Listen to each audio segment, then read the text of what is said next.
તમે ખાલી એમ નહીં માનતા કે સાળંગપુર ધામ સુધી આ એવા મોટા સત્પુરુષ છે કે હાથ પકડીને અક્ષરધામ સુધી લઈ જાય. આ હનુમાન દાદાની સ્થાપના 175 વર્ષ પહેલાં ગુરુદેવ ગોપાળાનંદ સ્વામીએ કરી અને એના જ દીકરા પૂજ્ય ગુરુજી એના જ પરંપરામાં, એટલે દાદાએ બહુ રાજી થાય, ગોપાળાનંદ સ્વામી રાજી થાય, બધાય રાજી થાય. અને ગુરુજી આ થાળ કરવાનો સંકલ્પ અમારો સ્વીકાર્યો એટલે અમે બહુ રાજી થયા અને હરિભક્તો અહીંયા પ્રસાદ લેશે. એટલે ગુરુજીના ચરણોમાં કોટી કોટી વંદન અને ખૂબ ખૂબ આભાર અને થેન્ક યુ.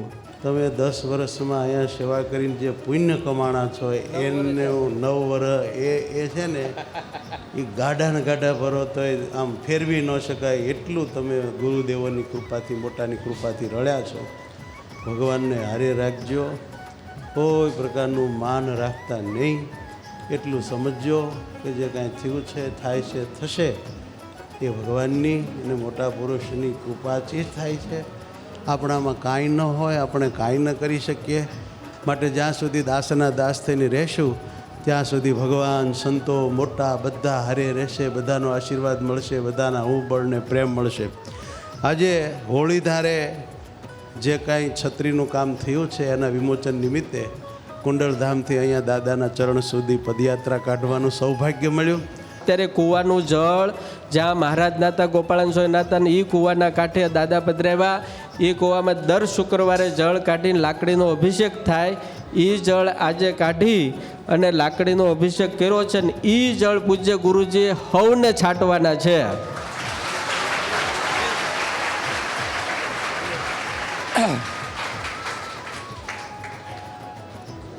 બોલો સ્વામિનારાયણ ભગવાન, ગુરુદેવ ગોપાળાનંદ સ્વામી મહારાજની, શ્રી કષ્ટભંજન દેવની.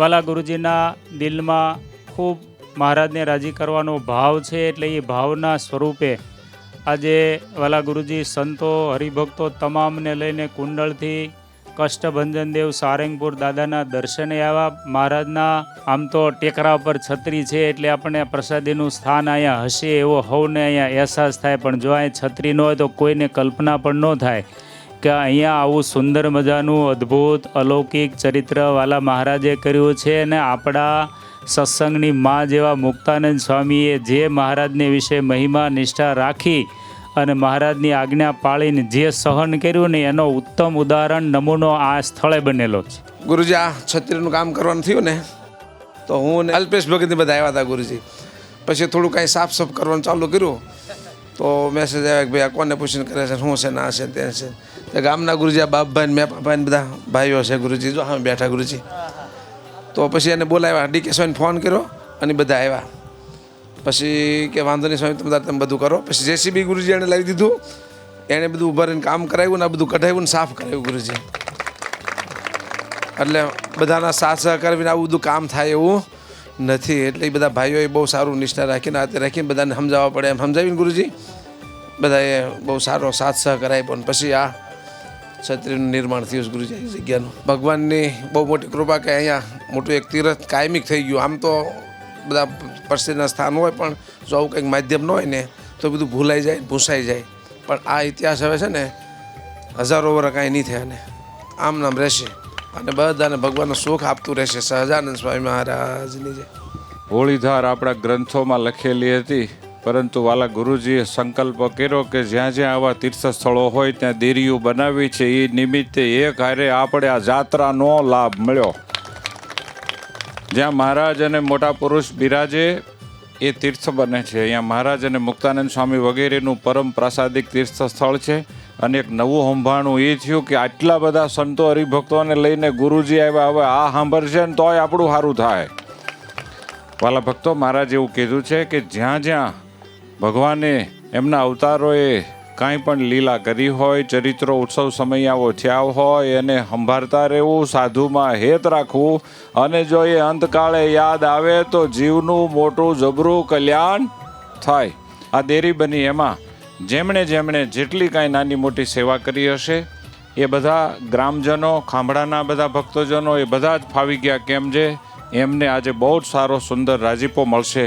હવે આપણે બધા જ મહારાજને એટલી પ્રાર્થના કરીએ, હે મહારાજ, આપના આવા જે ચરિત્રો, આપની આવી જે કૃપા કરુણાઓ એ અમને યાદ રહે અને એ નિમિત્તે આપની સ્મૃતિ થાય એવી કૃપા કરજો. બોલો સ્વામિનારાયણ ભગવાન. હજારો વર્ષ પહેલાં વિક્રમાદિત્ય પ્રયાગમાં નાહ્યા ત્યારે સ્વયં પ્રયાગરાજ પ્રગટ થઈને હાથ પકડીને કીધું, હાલ જ્યાં ભગવાન રામ પ્રગટ થયાની જગ્યા દેખાડું ને ત્યાં મંદિર કરતું. ત્યારે એણે મંદિર કરેલું. ચૈતન્ય મહાપ્રભુ વૃંદાવનમાં ગયા ત્યારે સ્વયં ભગવાને સ્થળ દેખાડ્યા કે અહીંયા મેં લીલા કરી. આપણે ભાગ્યશાળી છે કે 200 વર્ષ થયા ત્યારે આવા મોટા સત્પુરુષ પ્રગટ થયા ને આપણને બધું દેખાડે. કારણ કે આ તો ભૂહાઈ જાય હો. વાલા સર્વે સમર્પિત ભક્તો, કુંડળધામના અને સારંગપુર ગામના બધા જે ભાઈઓ અહીંયા હાજા ભરવાડ વગેરે થઈ ગયા હતા, એમના બધા વંશજો અને સર્વે આગંતુક મહેમાન વગેરે ભક્તોને જય સ્વામિનારાયણ. અચ્યુ સ્વામીએ અહીંનું ચરિત્ર કીધું, એમાં 2-4 વાત મને બહુ અડી ગઈ. એક વાત તો એ કે મુક્તાનંદ સ્વામી જેવા સંત કે જેને ભગવાન સ્વામિનારાયણ ગુરુ માને, જીવનભર સ્વામીની મર્યાદા રાખી, 60 સાધુ સાથે અહીં આવે ને અહીં ઢોરે બેહીને એવી વિનંતી કરે કે દર્શન થશે, કેમ થશે? ગામમાંથી નાના રાઠોડ દાદલ આવે કે મહારાજને જરાક વાત કરો ને જણાવો ને મેળ ખાશે. એ જઈને કે મહારાજ ના પાડી દે.